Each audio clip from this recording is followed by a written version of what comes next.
Fix the Lambo. I'll marry you. The words snapped like a whip through the rain, too sharp to be a joke, too careless not to be. Jonas Hale froze mid-push, his grease-streaked palm still braced on the hood of the sleek black Valerian Helios V12, the kind of car he'd once dreamed of building back when dreams didn't feel like sarcasm. A bead of water slid down the chrome, catching the glow of the overhead floodlight like a falling star. He looked up. Elena Duval, CEO of Valerian Motors, queen of quarter-end miracles and mergers, stood near the entrance of the underground parking garage, her silhouette half-lit, sharp as her reputation. Her coat fluttered as the wind howled through the open gate. Her expression somewhere between exhaustion and disdain. "Excuse me," Jonas said, voice low but firm like gravel wrapped in velvet. Elena blinked. "I said." She waved dismissively toward the hood. "If you can make that thing run properly, maybe I'll consider marrying you." A beat. Then silence except for the ticking of cooling engines and the distant wail of a siren 2 blocks over. Behind Jonas, one of the younger security guards, no more than 22, chewing gum like it was his job, chuckled under his breath. "You hear that Mary, a CEO, just got a fixer toy." Jonas didn't laugh. Instead, he stepped around the car, crouched near the engine block, and did something no one expected. He closed his eyes, pressed one ear near the carbon fiber shell, and listened. The sound was subtle, not broken, just off. A hesitation in the rotation, like a breath caught in the throat. Some things, he murmured more to himself than to anyone else, don't need fixing. They need listening. Elena hesitated, visibly startled just for a flicker, then turned on her heel and walked toward the elevators without another word. The steel doors closed behind her with a sigh like the building exhaling. Neither of them noticed the small red light blinking just above the parking bay, a security camera quietly recording everything. Nor did they see the audio input mic flicker to life, catching the words, the tone, the crackling tension. By midnight, a curious intern from IT would have snipped that moment into a 12-second video. By 2 a.m., it would be on the company's internal Slack thread titled, OMG, did you see this? By 8 a.m., it would leak to TikTok. It was 3:14 a.m. when Noah Chen Valerian's PR director jolted awake to the vibration of his phone. Half asleep, he blinked at the flood of notifications and saw the words CEO mocks poor mechanic.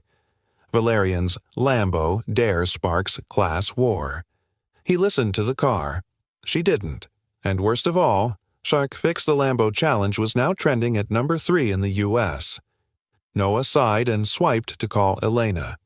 In her penthouse office, Elena sat cross-legged on the floor, staring at the blueprints of the EV8 prototype scattered before her like a battlefield of regrets. Her hair was still damp. The rain had left mud along the hem of her trousers. She hadn't changed. Her phone rang. She knew who it was before she picked up. "Before you say it," she said, "I was tired." I was sarcastic. It wasn't serious. Noah didn't skip a beat. "You said it on company grounds. It was recorded. It's viral. And it sounds serious. People don't care about sarcasm when class is involved." She exhaled through her nose. "We'll take it down. We can't. It's been mirrored 50 times.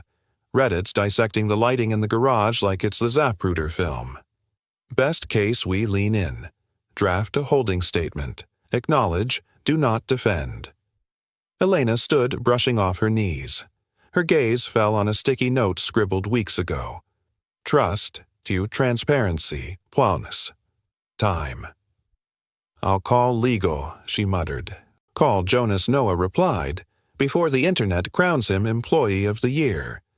She froze. "I didn't even know his name." "Now you do." Somewhere across town, Jonas was wiping his hands on an old shop rag, the rain having washed most of the oil off his skin, but none of the weariness from his face. His niece Mara was asleep on the old couch behind him, curled in a too-thin blanket, breathing slow and steady. He glanced at her, then at the tiny TV showing the video looped for the 10th time. His own voice, fuzzy but clear. Some things don't need fixing. They need listening. He shook his head. What a stupid thing to go viral for. Still, something in his chest stirred not pride. Not yet. A warning. Back at Valerian HQ, Elena stood at the window watching the city blink below. Her reflection stared back at her jaw, tight eyes, tired. She remembered the way Jonas had listened to the car, not with arrogance, not with tools, but with presence, like it was worthy of attention, like he still believed in paying attention. Somewhere deep in her gut, where the steel of strategy met the last soft scraps of instinct, Elena Duval felt the stir of something she hadn't felt in years. Doubt. And that meant she had a decision to make. Not just for PR, but for herself. A dare in the dark. A storm on the timeline. By the time the sun crawled over the Bay Bridge, every major business journalist in San Francisco had seen the video. At Valerian HQ, the PR war room was already in motion, coffee-fueled, tightly controlled window shades drawn. The kind of room where words weren't just typed. They were engineered, tempered, and tested for every possible backlash. Noah Chen stood at the front, sleeves rolled up, his usual charm traded in for urgency. On the screen behind him glowed the title slide, Response Strategy, Lambo Incident. The holding statement is live, he announced. 3 key points. 1. Valerian respects all team members regardless of role or rank. 2. We are reviewing the matter internally. 3. We have no further comment at this time. He paused, letting the words hang. Any questions? Leila Ortiz from HR raised a brow. Are we addressing the power dynamic CEO mocking a lower-rank worker? It's becoming a class debate. Amira Patel, General Counsel, interjected smoothly, which is why we say nothing more right now. No names, no interpretations, just posture. Elena stood silently in the corner, arms crossed not in defense but in restraint. Her hair was tied back immaculate as always, but there was a tension in her jaw no makeup could soften. Jonas Hale, she said finally, her voice cutting through the room like a wire. Noah blinked. Sorry, the man in the video. His name is Jonas Hale. He's not a random mechanic. Look him up. Elena tapped a few keys on her tablet, then turned the screen to face the room. There it was, a grainy press photo from 5 years ago. Engineer of the Year. Jonas Hale, honored for safety innovation in electric design. And below that, another headline, Engineer resigns after whistleblowing on faulty AI brake system. The room fell quiet. Lila whispered, That's him. Amira frowned. Wait, he was one of ours. Elena's voice dropped. He left when the original safe drive was shelved. Noah sat down slowly, all pretense gone. So the man you challenged, on camera in the rain, is the same guy who tried to fix our safety protocols 5 years ago. I didn't know, Elena said, and it wasn't an excuse. It was a confession. Lila leaned forward. You realize this changes the entire story. If he becomes the face of integrity and we become the face of arrogance, then we deserve the fallout. Elena finished. She looked around. So, let's not fall. Let's pivot. Amira nodded, once impressed. We'll open a matter file, start with workplace conduct review, but keep it narrowly scoped. Don't overreach. Also, she added, eyes sharp now, no retaliation, no pressure. Make sure legal, HR, and PR all align. Every call, every email archived and accessible. Understood, Lila said, already typing notes. We'll prep the acknowledgement forms in case there's future engagement. Elena turned back toward the screen. Jonas Hale, once a bright spark in Valerian's engine room, now a walking reminder of everything they buried. She exhaled slowly. I want to bring him back, she said. The room shifted, a murmur of confusion, maybe disapproval. To fix the V12, Noah asked. No. Elena shook her head. To look at it. Not the EV8, just the heritage line. No systems access, no sensitive files. I want his ears, not his code. Amira raised an eyebrow. You understand what that implies? It could be read as, Compensation. It isn't, Elena replied. It's a way to listen for once. Lila glanced at Amira, then nodded. We can draw up a limited scope contractor agreement, NDA IP rights and all the usual guardrails. Noah looked skeptical. And the public narrative, you're inviting a former whistleblower, one who went viral because of your own words, back into the building? Yes. Elena's gaze was steady. Because maybe he's the only one who still hears what matters. Across town, Jonas stood at a bus stop with a travel mug in one hand and Mara's hand in the other. She wore a paint-splattered hoodie backpack slung low. They looked like a pair of misfit wanderers with no fixed map but a clear compass.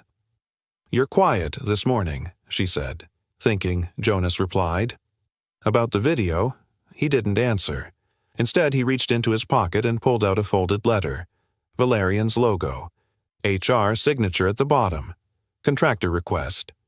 Mara read squinting. Just for diagnostics, it says. You thinking of going back? He didn't speak right away. Finally, he said, Sometimes we return to the scene not because we forgot the pain, but because we still believe in what it could be. Mara tilted her head. That sounds like something people write in books. He smiled, or say before making a mistake. She bumped him with her shoulder. Go fix the thing. I'll bring the wrenches. Back at HQ, Elena refreshed her inbox again. Still nothing. Then, just past noon, the ping came. From Jonas Hale. Subject, read temporary scope. Inquiry, you want me to listen to a car. Fine, but don't expect silence from me if I hear something that matters. J.H. She stared at the message. Somewhere behind her the city buzzed with noise, but for a single breath Elena Duval heard only one thing. The first clear knock of conscience against her steel heart. You can't delete a storm, you can only steer it. Mr. Hale, this isn't a job offer, it's a temporary contract. 3 days. Diagnostics only. Jonas didn't look up from the paper. He stood in the HR conference room, glass walls, filtered light, everything sterile in that corporate way that always made him itch. His thumbs smudged grease across the form, though he'd tried to scrub clean. Old habits, old hands. Across the table sat Leila Ortiz, HR business partner posture, straight tone, neutral but fair. She slid a yellow folder closer. NDA liability waiver acknowledgement of access limits, she said. Standard contractor intake. I noticed Jonas said, eyes still down, there's a clause here about legacy vehicle lines only. That's correct, Lila replied. No access to EV8 systems internal tools or code repositories. You're here to assess the Helios V12. Nothing more. Jonas tapped the folder. You ever drive a Helios? No, she said. He smiled dry and without bite. It's a machine that hums like it remembers the people who built it. Lila paused. Is that a yes? Jonas finally met her eyes. It's a maybe with one condition. She tilted her head. Which is my niece. She comes with me. 5 minutes later, Mara Hale burst through the door with a sketchpad in hand and a backpack twice her size. Her ponytail bobbed her eyes, curious. She's 10, Jonas said before anyone asked. I'm her legal guardian. Sunday she's with me. And she's not just tagging along. She learns. Lila hesitated.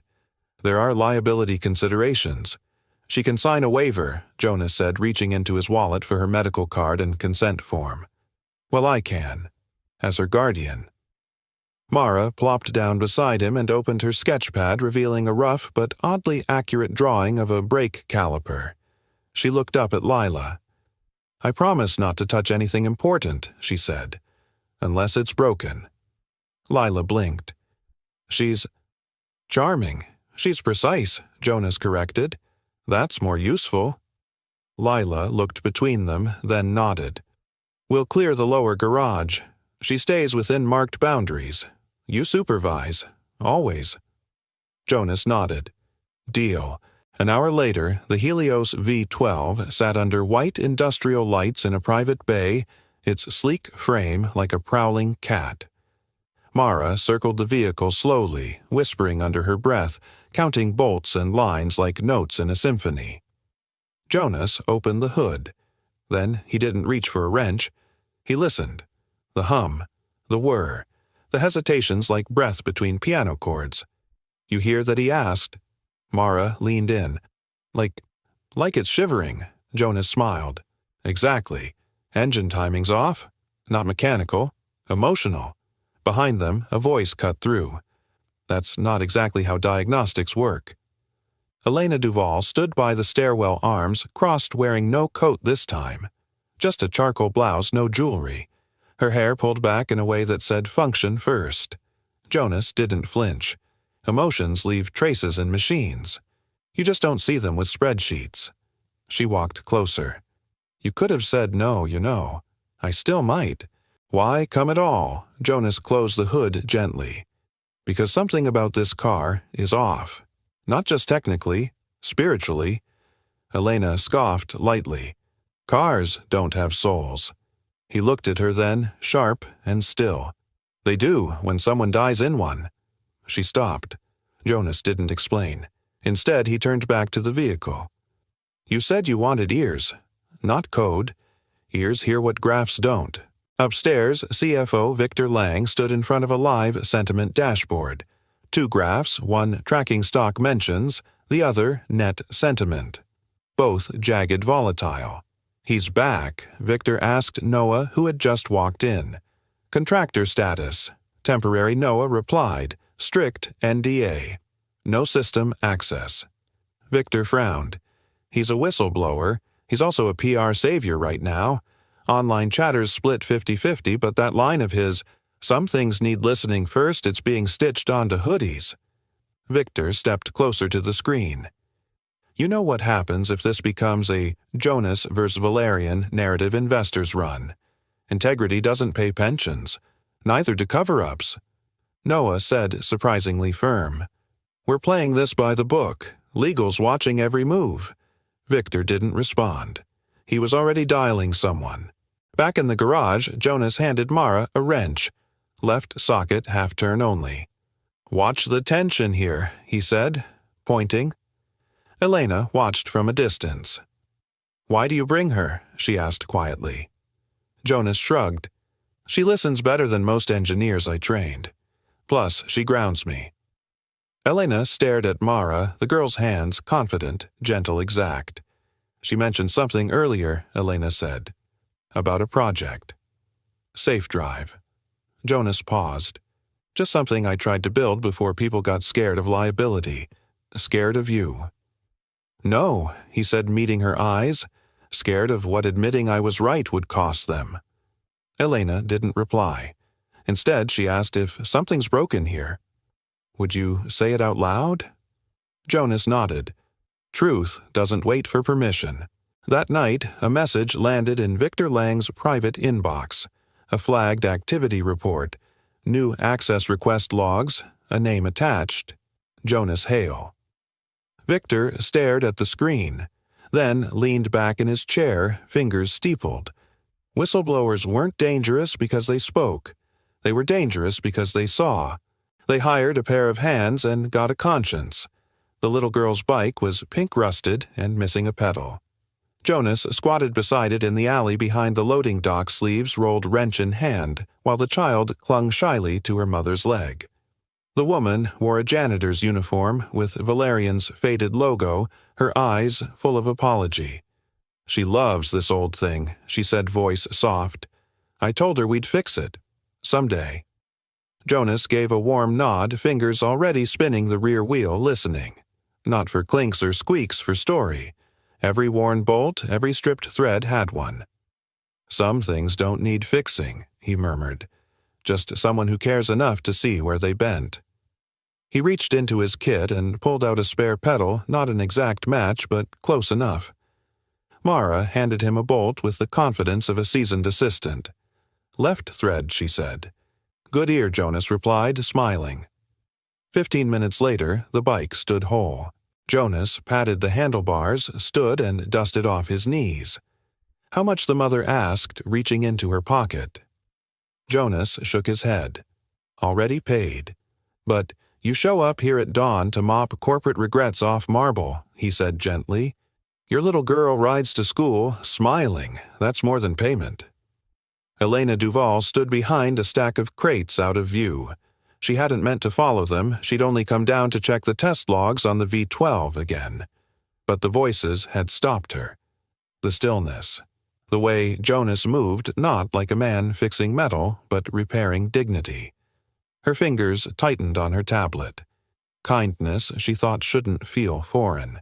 Later that day in Bay C, an electric snap rang out. Don't touch that. Jonas's voice boomed too late. A junior technician reaching for a panel without proper lockout froze just inches from a live circuit. Jonas lunged, yanked the guy's wrist back, then reached over and threw the breaker. Silence. Then the hum of the system winding down. The tech went pale. I thought the circuit was isolated. Never assume safety, Jonas growled. You verify it. A silence fell over the bay. Even Mara looked up from her workbook. Jonas turned to the nearest supervisor. OSHA protocol. No tagged lock. That station goes cold until it's retrained. The supervisor nodded, rattled. Yes, sir. Behind them, Elena stepped forward. You saved a life, she said quietly. Jonas didn't turn, just paid attention. You make that sound so easy. It's not, he said. It's a choice. That evening, Elena called up Mara's visitor waiver to review it again, but what caught her attention wasn't the legal section. It was a small note in the margins written in looping, hopeful handwriting. Chu Jonas used to design car brains. He said they fired him because his ideas scared people who wear suits. Elena stared at it. Car brains. Then the girl's voice echoed in her mind. He wrote something called Safe Drive. She pulled up the archived proposal index fingers hesitant. Most had been purged, migrated, buried, but old systems remembered. One entry blinked back at her from 2019 Project Safe Drive, Autonomous Emergency Override Draft, VBAR 1.7, status rejected. Author Hale J. Elena opened the file. The premise was simple. Beautiful, even. A failsafe not for full autonomous driving, but for human override during non-reaction moments, heart attacks, blackouts, trauma. The system wasn't trying to replace people. It was trying to protect them when they couldn't protect themselves. It doesn't steal the wheel, Jonas had written. It just catches it when you fall. A lump formed in her throat. She remembered the call from the coroner 2 years ago. Her husband, Brian, had lost control on a mountain curve. The brake logs showed he'd tried. The data said his heart had stopped before impact. She never told anyone. And now she couldn't breathe. Meanwhile, Victor Lang sat in his office watching an internal access audit roll across his screen. Hale has no system access, correct? He asked sharply into his headset. Correct, replied IT. Only diagnostic inputs, no codebase, no servers, nothing in EV8. Still, Victor said set up an alert for any anomaly tagged near his presence. I want eyes on cross-traffic.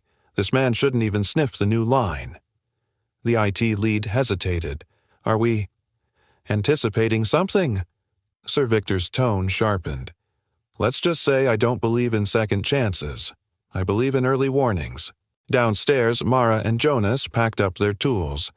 The Helios V12 sat quieter now, humming differently. Cleaner. You did good today, Jonas said to her.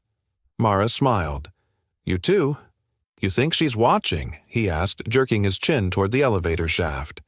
Mara grinned. She watches like a cat. Pretends not to care, but sees everything. Jonas chuckled. Yeah. Well, cats usually don't own empires. Mara tilted her head. They do in cartoons. They both laughed.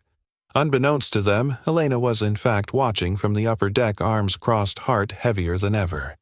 She knew the cracks were forming, and she was starting to wonder if she'd been sealing the wrong ones all these years. Kindness slipped in where arrogance locked doors. Jonas left the envelope on Elena's desk just after dawn. No knock, no note on the outside. Just a plain white letter neatly sealed, sitting alone in the center of the mahogany surface like it had been waiting there all night. And inside a single USB drive, no label, no flourish wrapped in a lint-free cloth. Under it, a handwritten message. You don't need to marry me. Just let truth run again. J.H. Elena read it twice, then again. She didn't sit. She didn't breathe. She reached for her phone. Amira, she said, I need you in my office. Bring Dr. Kim, and a secure evidence bag. 23 minutes later, Amira Patel entered already in legal mode, hair-tied back expression unreadable. Behind her walked Dr. Hannah Kim, white lab coat, over black jeans, a forensic imaging tablet tucked under one arm. Elena handed over the envelope. No tampering, she said quietly. It's been untouched since I received it. Amira slipped on gloves, removed the USB with care, and placed it inside a clear anti-static bag. Then she pulled a small device from her case, a portable SHA-25E6 hash calculator, and scanned the contents. Digital fingerprint secured, she confirmed. We'll image this read-only. Dr. Kim nodded. I'll create a forensic copy first. Original stays sealed. Every step will be logged, time-stamped, and retained. Chain of custody begins now. Elena said nothing, only watched as they handled the drive like a time bomb made of data. Because that's what it was. Not a resignation, not a threat, not an accusation, a breadcrumb, and maybe a reckoning. By late afternoon, Jonas was gone. Not fired, not escorted. He simply left. Tidy quiet, just like how he'd arrived. His contractor badge sat in a tray at reception along with a note for Lila. Didn't want to cause noise. Just wanted to be heard. J.H. No one saw him go. No cameras caught the moment. No announcement was made. But somehow by evening, everyone knew. Some said he left out of principle. Others whispered he'd found something that made him a threat. But the most compelling theory wasn't spoken aloud, only passed in looks and lowered voices. Maybe he saw something that could have saved someone. And in a company full of engineers, could have was the most dangerous word of all. That night, Elena sat alone in the V12 bay, legs folded beneath her, the hood open beside her like a confession booth. She stared at the engine. The sound of it still lived in her ears like memory on loop. Her mind wandered to the last words Jonas had said to her, not about machines or diagnostics, but about grace. You're not broken, Elena, he'd told her. You're just running a system that forgot what it was built for. She hadn't answered then. Now she whispered into the empty garage, maybe it's time we rebuild. Upstairs, Victor Lang paced.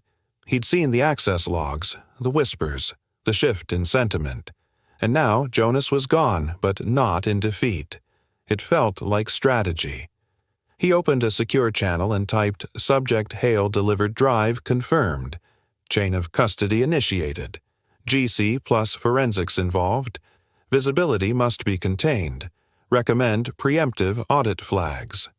He hesitated, then added, Do not mention EV8. Yet, at exactly 8:12 p.m., Dr. Hannah Kim's imaging terminal pinged. Her brows lifted as she leaned in, then furrowed. Elena, she said softly, you need to see this. Across the room, Amira looked up from her notes. What is it? Kim pointed to a file directory time-stamped, tagged, and archived in the legacy system. Old server logs. They match what Jonas submitted. But there's more. He flagged dormant error reports from safe drive V11s never resolved. They weren't just ignored. They were manually overridden. Amira's face darkened. Show me the audit trail. Hannah clicked once, then again. The trail was faint, but there a user credential from 5 years ago. CFO-level access, action override error report, suppress escalation. The name attached proxy credentials from Victor's executive assistant. Get the full logs, Amira said. every copy, every fingerprint, and lock them under litigation hold. We go nowhere near this without a wall-to-wall chain. Elena, silent this whole time, finally spoke. Does this mean... Safe Drive was shut down on purpose. Hannah nodded slowly. More than that, it was silenced. Later that night, back at her apartment, Elena poured a glass of water she didn't drink. The city buzzed outside, blurred through double-pane windows. She sat on the edge of her sofa note from Jonas, still in her hand. Just let truth run again. It wasn't romantic, it was responsibility, and it cut deeper than any insult she'd ever received. For the first time in a long time, Elena Duval didn't know if she was leading a company or just managing its ghosts. He left no accusation, only a way home. Data doesn't lie, but people do. Dr. Hannah Kim's voice was calm, but her fingers moved quickly over the forensic terminal, each keystroke echoing in the silence of the war room. On the large screen, side-by-side server snapshots flickered to life, one from the internal Valerian legacy system, the other from Jonas's forensic USB. Hashes matched, file structures aligned. What you're looking at, Hannah said, is proof, not just of error reports, but suppression, intentional, traceable, time-stamped suppression. Amira Patel stepped forward, arms crossed tightly, her tone sharper than usual. Manual override of a critical safety flag. That's not negligence, that's obstruction. Hannah nodded. And look here. She zoomed in. Credential trail. Initiated from an assistant account under the CFO's office. 5 years ago. Victor Lang's office. Elena stared at the screen, heart pounding. She had read every report signed off on every quarterly board packet. And yet this had been buried beneath layers of permissions and plausible deniability. She whispered, so Jonas was right. Hannah turned gently. He didn't need revenge. He left a record, and he trusted me to follow it, Elena murmured. The next morning in the legal review suite, Amira pulled together the executive triage. We've validated the data, preserved the forensic trail, and ensured SJ-256 hashes remain intact. Chain of custody logs are sealed and compliant. She handed out the report packets, each stamped confidential across the top. This isn't about media, she continued. This is about ethics liability and federal reporting. If we proceed, we don't just risk stock price. We open the door to a full-scale investigation. Elena didn't blink. Then we open it. Victor, sitting opposite her, leaned back with a tight smile.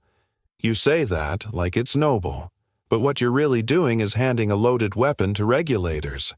I'm giving the truth what it deserves, she said evenly. Light. Victor's eyes narrowed. Thousands of jobs, Elena. You want to gamble them on one man's data dump. Elena met his gaze without flinching. I'm not gambling. I'm correcting. He laughed under his breath. You're a CEO. You don't correct. You contain, Amira interjected. We're not at indictment yet. We're recommending an independent audit and notifying the audit committee first. Victor threw up his hands. Which gets leaked, which spirals, which ends with us painted as criminals. No, Elena said. It ends with us being a company people trust again. Later that afternoon, alone in her office, Elena rewatched the dashcam footage from her late husband's car, something she hadn't dared do in over a year. The final 30 seconds haunted her, the slowing reaction, the missed turn, the silent collapse of a man who had once been her anchor. She paused the frame. His hands had been on the wheel. But the system had done nothing.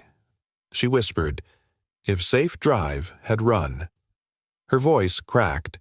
For the first time, the weight of inaction, hers, the boards, the system, settled on her chest like lead. Then her eyes hardened. No more silence. Back in the lab, Hannah handed Amira a final note. There's one more thing, she said. Jonas flagged a pattern. There were other override incidents. Suppressed the same way. How many, Amira asked. Enough to suggest it wasn't a one-off. It was a policy. Amira's jaw tightened. Then we build a firewall between truth and spin.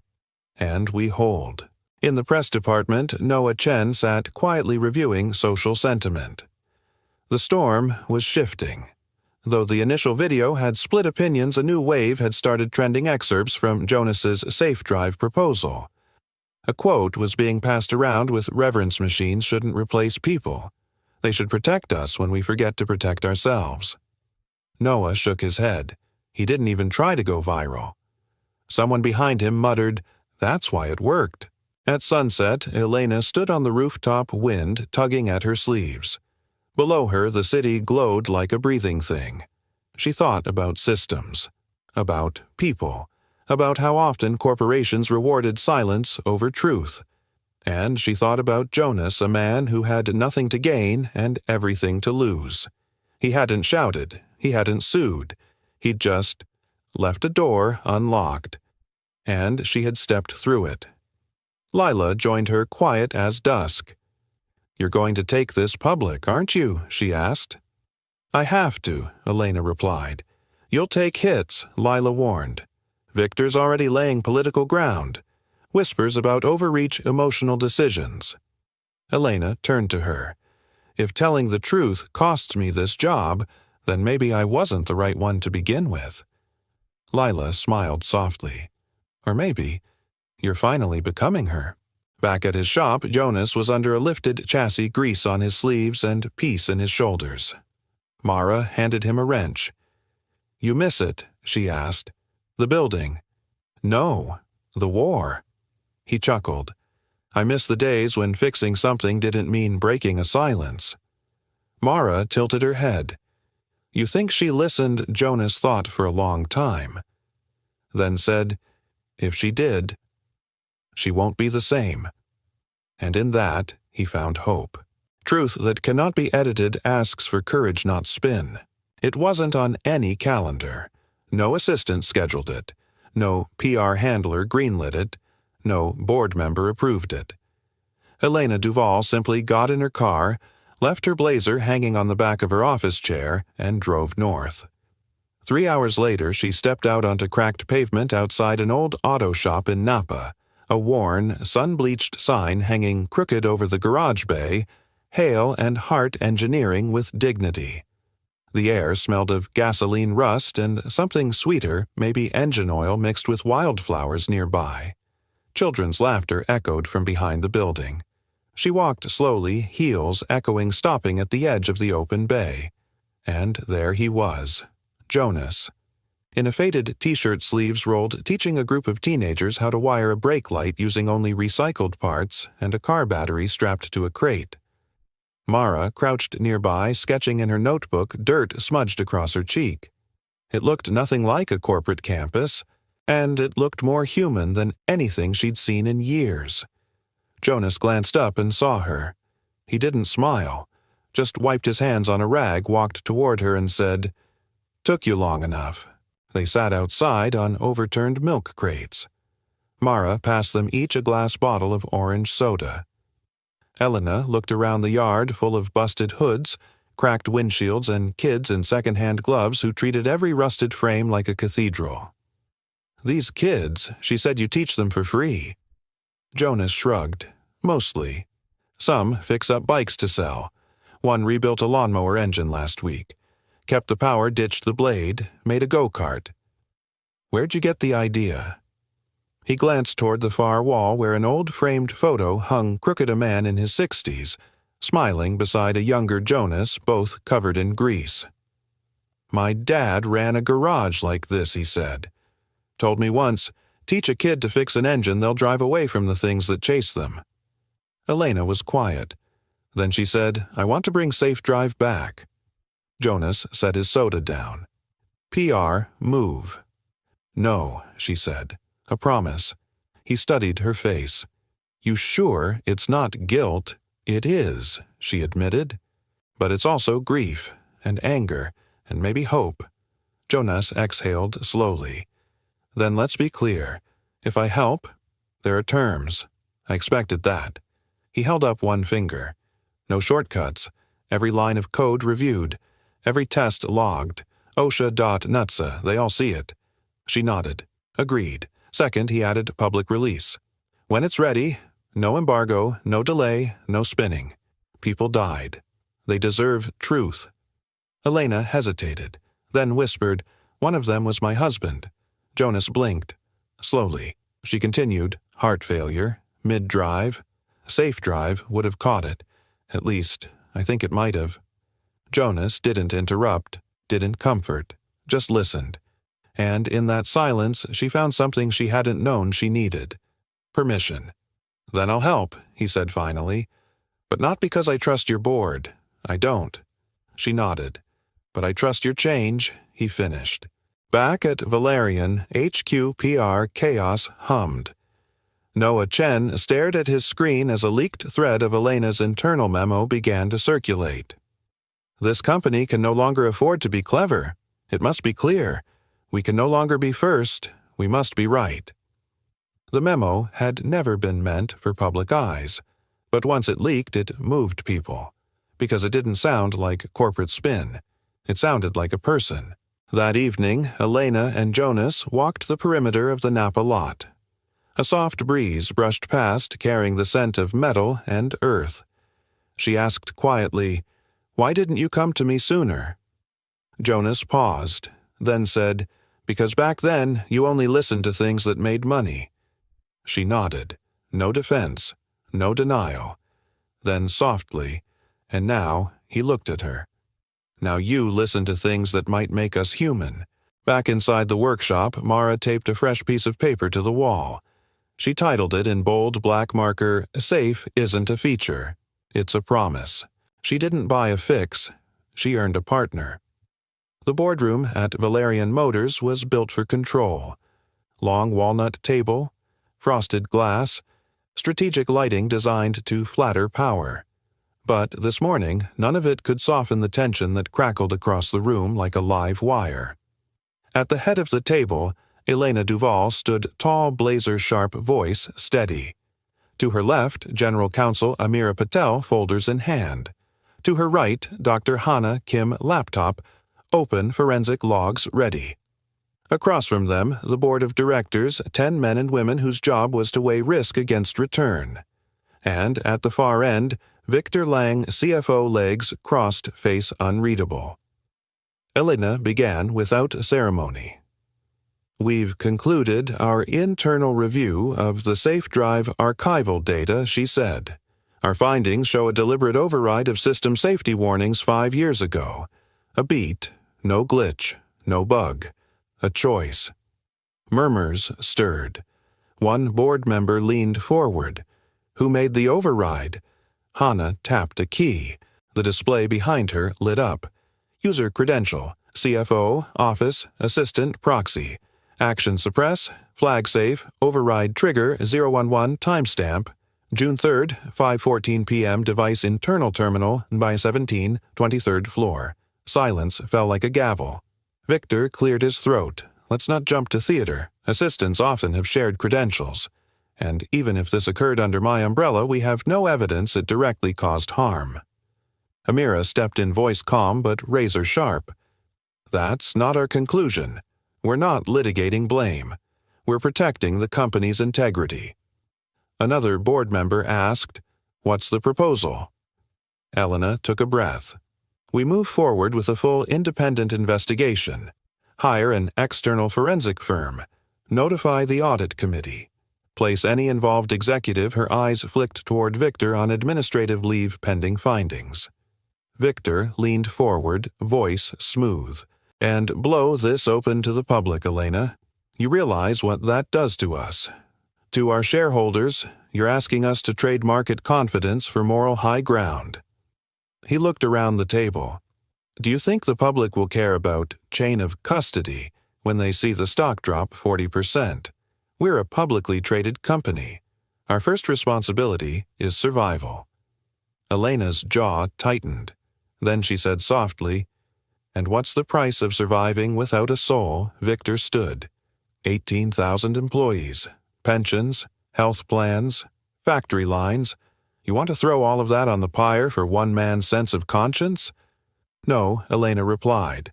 I want to save all of that by facing the truth before someone else forces us to. She stepped forward. I'm not just proposing an investigation. I'm proposing a rebuild plan. The board stilled. Elena continued. We don't just apologize. We act. We fund a recall for legacy models. We retrofit safety. We create a scholarship pipeline for ethical engineering. We show the world we don't bury our mistakes, we fix them. Victor scoffed. That's a PR fantasy. It's a strategy Noah Chen interjected, stepping into the room uninvited, but welcome. And PR will gladly sell it because it's real, because it's earned. One director asked, and the whistleblower, Jonas. Amira replied, he's not asking for compensation. He's not even suing. He gave us a chance to be better. Victor leaned against the window, arms crossed. What he gave you is a loaded gun, and what you gave us, Amira said, was the bullet. The room went cold. Then, one by one, hands were raised. Motion passed. Victor Lang was placed on administrative leave. Valerian Motors would initiate a full external audit, cooperate with federal regulators, and launch the Valerian rebuild plan by quarter's end. That afternoon, the news leaked, as things like this always do. The market jolted. Shares dropped 7% by close. But something else happened too.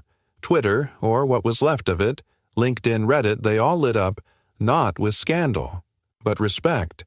This is what accountability looks like. Valerian owning its past. Rare. Needed. Truth isn't weakness, it's leadership.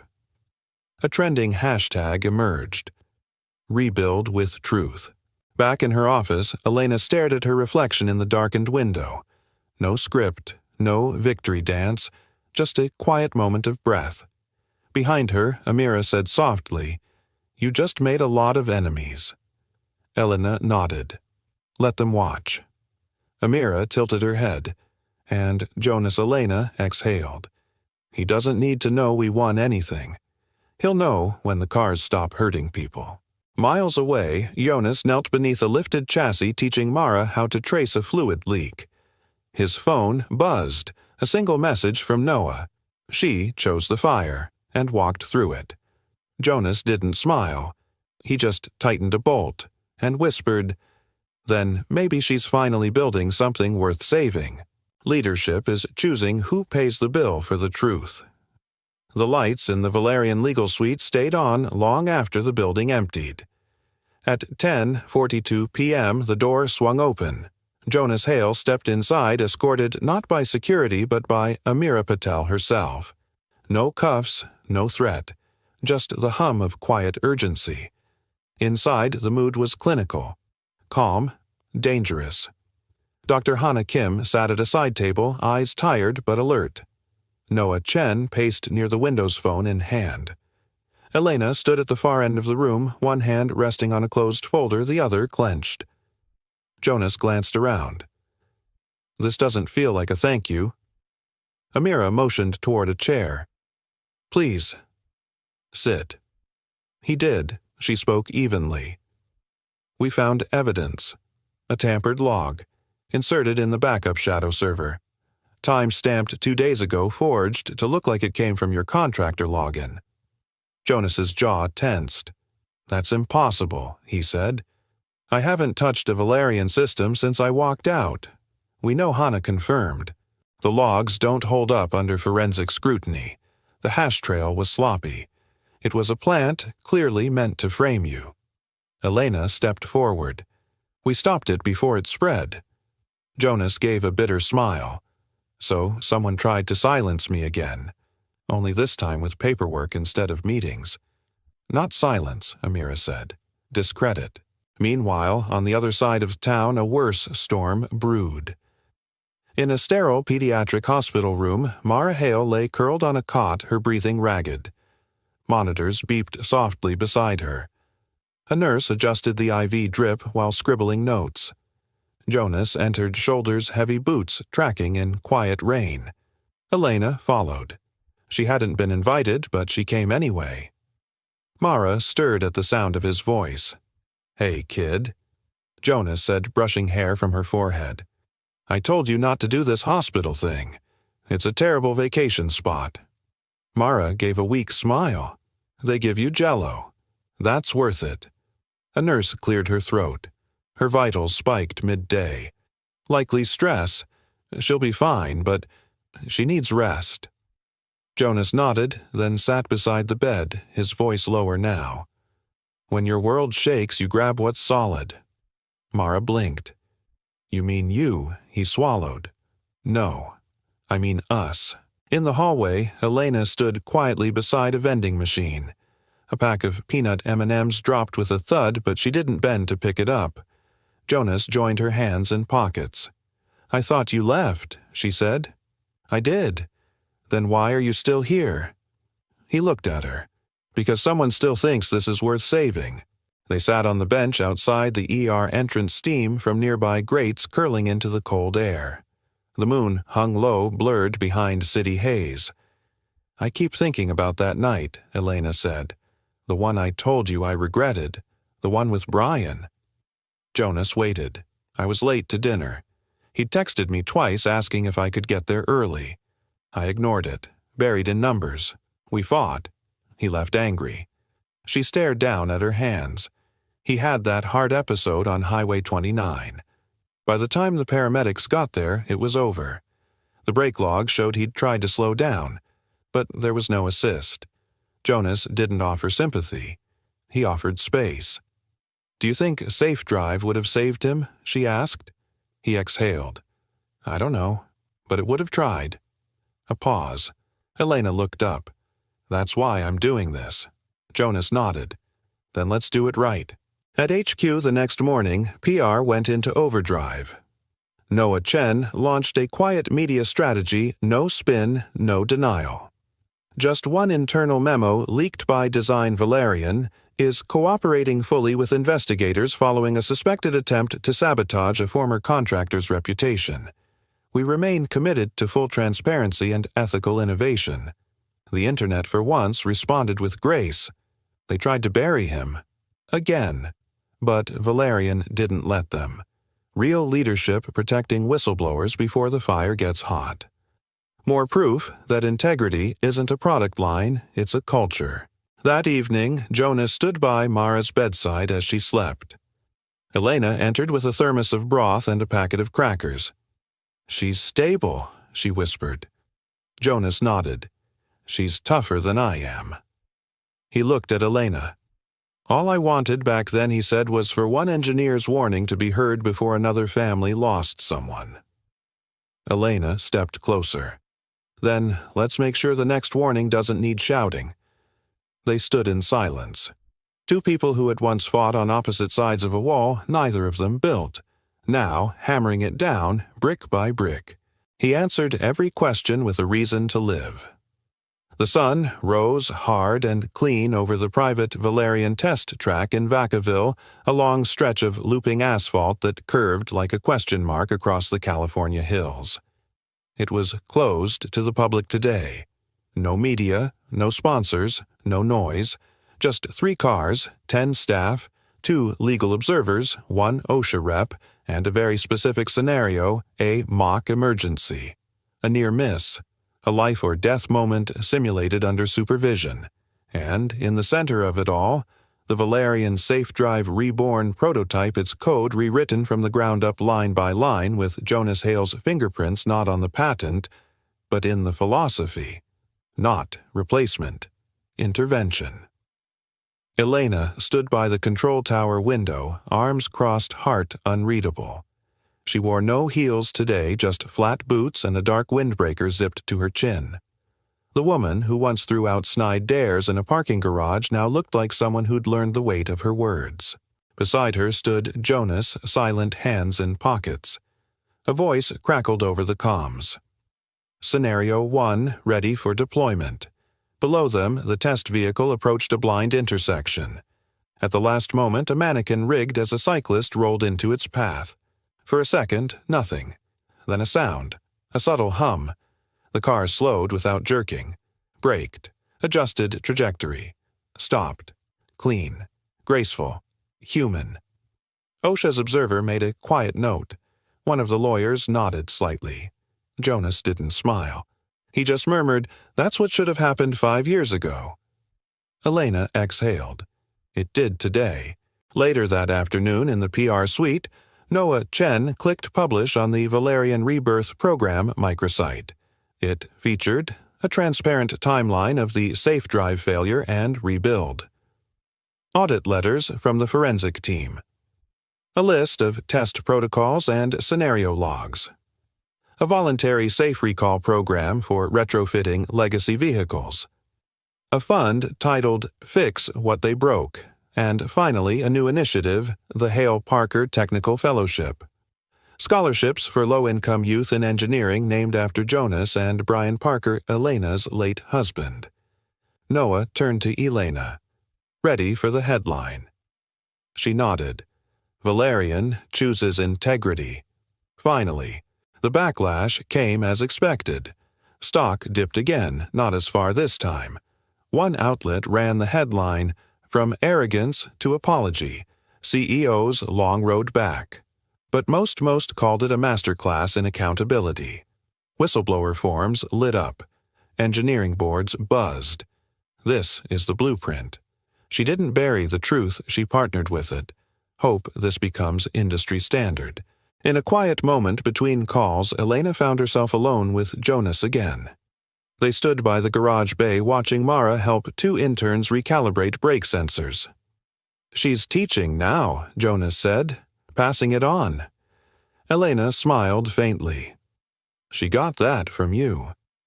Jonas shook his head. "She got that from watching you change." She looked at him. Really looked. "The first time I met you, she said you said something about listening, about how some things don't need fixing, just hearing." He raised an eyebrow. "You remember that?" "I do now," she said, "because it's what I wish someone had done for me." He didn't reply right away. Then, softly, "You were never the problem, Elena." The silence was. As the sun dipped low, painting the sky in streaks of fire and ash, the final test scenario played out flawlessly. Jonas watched it once more, then turned to leave. Elena called after him. "We're not done, you know." He stopped. "No," he said, "we're just finally starting." When the machine braked itself, a company moved forward. The ballroom shimmered with light, not the gaudy kind, but soft, golden-like warmth remembered. Chandeliers refracted amber glows across polished floors. White orchids spilled from glass vases. And beneath it all, a quiet tension held its breath. Gala Nova had arrived.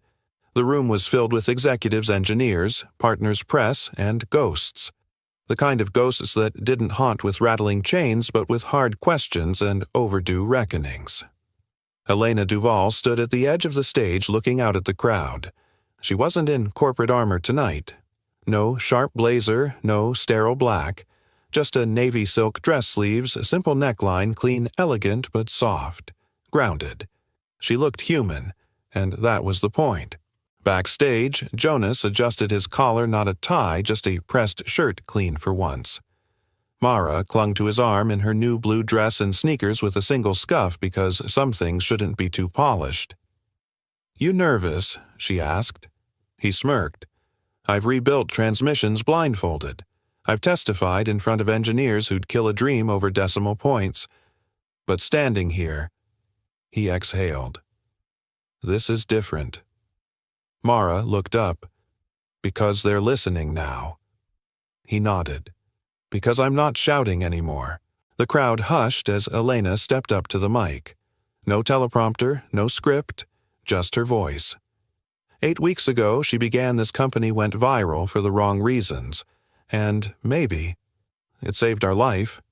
A ripple of surprise. She continued. "We were clever, fast, loud, but not honest. Not really. We'd buried innovation beneath fear, buried people beneath silence." She paused. "Let it sit. I'm not proud of how that started, but I'm proud of where we are." She turned slightly, gesturing off stage. "And I'm honored to welcome someone who reminded us that truth isn't disruptive. It's necessary." The room turned as Jonas stepped into the light, not with fanfare, but with presence. The applause began slowly, then rose like thunder. He didn't bow. He just stood. Then Elena reached behind the podium and lifted something. A velvet-lined case. Inside, a single car key, heavy gold-trimmed. She held it up the camera feed, catching the inscription etched along the side, "In memory of those we owe." The audience fell still. Elena turned to Jonas. "This is for you. Not because we're trying to buy your silence, but because you helped us find our voice." He stepped forward, eyes glinting but unreadable. "I don't need a car," he said softly. "You already earned it," she replied. He took the key, not as a prize, as a promise. Later, as the band played slow jazz in the corner, Mara twirled with the other kids near the buffet while Jonas leaned on the balcony railing looking out over the city. Elena joined him. So he said that was something. "You didn't crash it," she teased. "I don't crash things," he replied. "I just fix the way they run." A pause. Elena looked down at the key in his hand. "I didn't know how to thank you," she admitted. "You didn't have to," he said. "You heard me. That's enough." Another pause. A deeper one? She asked almost shyly. "Do you ever wonder if this was meant to be something else?" Jonas turned to her. "Like what?" She smiled, a little sad. "Like a story that ends with a vow." He looked at her soft and sure. Some vows, he said, don't need to be spoken to be kept. Inside, the final announcement came over the PA. Victor Lang had officially resigned. The investigation would continue independently. No scapegoats, no ceremonies, just accountability. Valerian's board released a statement. "We no longer prioritize speed over safety. Silence over truth. The future isn't electric, it's ethical." As guests began to leave, Elena reached for her coat. Jonas offered his arm. She took it, not like a woman walking into romance, but like a leader walking beside someone who believed in her long before she believed in herself. They rebuilt trust, then let love idle in. The new building didn't have glass walls or chrome accents. It had exposed brick, wide garage doors, chalk drawings on the sidewalk, a sign over the front entrance carved from reclaimed oak, its letters burned in by hand. "Kindness is the engine.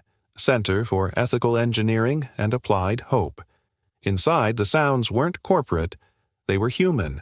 Laughter, ratchets clicking, chalk dust brushing across concrete floors, questions shouted across bays, answers shared over shared sandwiches. In the corner, a board tallied impact. 238 students enrolled, 161 certifications granted, 37 safety recalls assisted, 12 at-risk youth hired as apprentices. No number tracked what mattered most. But you could feel it. Mara led the tour that morning, clipboard in hand, hair pulled back, a lanyard around her neck that read, "Instructor in Training." She stopped in front of a group of new parents and pointed to a dismantled chassis. "This was once a total loss," she said. "But we teach them not to throw anything away just because it looks broken." One of the parents smiled. "Even people, especially people," she said. Out back under the shade of an old sycamore, Jonas adjusted the alignment on a bike a student had rebuilt from parts. Elena walked up behind him, sunglasses tucked in her coat pocket, a bag of lunch in her hand. "You're officially late," she said, teasing. "I was early for 10 years. Figured I was due," he replied. She sat beside him on the bench. For a long while, they just watched the students moving from bay to bay, young hands, careful motions, learning not just to fix machines, but to listen to them. Elena spoke first. "Did you think it would look like this?" "No," he said, "but I think this is what I meant." She smiled. "The board asked me yesterday if I ever regretted it. And I said yes." Jonas blinked, surprised. Elena continued. "I regret waiting so long to believe in the kind of leadership that doesn't need to be loud to be right." Jonas looked at her not with judgment but quiet admiration. "That's the best kind," he said. Inside the small administration office, a new memorandum of understanding sat on the desk, signed that morning. A partnership between the center and a local vocational college. Elena's name was printed under founder, Jonas's under technical advisor. Mara had signed as youth representative. At the bottom of the page, a line of text in small italic font. Some things don't need fixing. They need listening. That afternoon, Jonas pulled the Helios V12, the original one, out from under the carport. Its body now painted in a warm, matte yellow like softened sunlight. It wasn't for showing off. It was a teaching car, now the legend turned lesson. Mara stood beside it, grinning. "We should name it. It already has one," Jonas said. Truth. Later, as dusk settled and the last students left, Jonas and Elena sat on the rooftop patio overlooking the open workshop. Below, the lights glowed amber. The laughter of the younger apprentices echoed faintly. Elena sipped tea from a metal mug. "We never did have a wedding." Jonas smiled. "We never needed one." She leaned her head gently against his shoulder. "I used to think love was a promise you said out loud." Jonas replied, "Turns out it's something you live every day. No spotlight, no bouquet. Just two people side by side in a world they helped fix. A world still imperfect, but running on better code." As the night deepened, the Helios sat parked at the edge of the lot, its engine quietly cooling. The gold key, now dulled by time and use, rested on a hook near the main entrance beneath a handwritten sign that read, "Borrow only if you intend to return it better."